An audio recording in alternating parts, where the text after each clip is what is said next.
ગઈકાલે Udhna police station ખાતે 0946/2026 નંબરનો ગુનો નોંધાયેલ, જે ગુનામાં ભારતીય ન્યાય સંહિતા 2023ની કલમ 103(1), 115(2) અને 352 મુજબની કલમો લગાડવામાં આવેલ.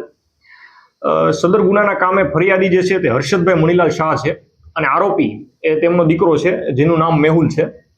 અને ગુનાની ટૂંક વિગત એ રીતની છે કે પરમ દિવસે એટલે કે તારીખ 19/4/2026ના રોજ જે આરોપી મેહુલ છે એ ઘરે આવે છે અને એની માતા જે પ્રતીક્ષાબેનને કહે છે કે તેના માટે અને તેની દીકરી માટે શા માટે જમવાનું બનાવેલ નથી. અને આ બાબતે તેના અને તેની માતા વચ્ચે બોલાચાલી થાય છે અને જેમાં જે મેહુલ છે એમના પિતા હર્ષદભાઈ વચ્ચે પડે છે અને મેહુલ હર્ષદભાઈનું ગળું દબી દે છે અને આ ઝપાઝપીમાં પોતાની માતાને ધક્કો મારી દે છે, જે પ્રતીક્ષાબેનને, અને જેના લીધે પ્રતીક્ષાબેન જે છે એનું મરણ થાય છે. સદર ગુનાના કામે આરોપીને અટક કરવામાં આવેલ છે અને આ ગુનાની તપાસ J.K. Gadhvi police inspector Udhna police station કરી રહ્યા છે.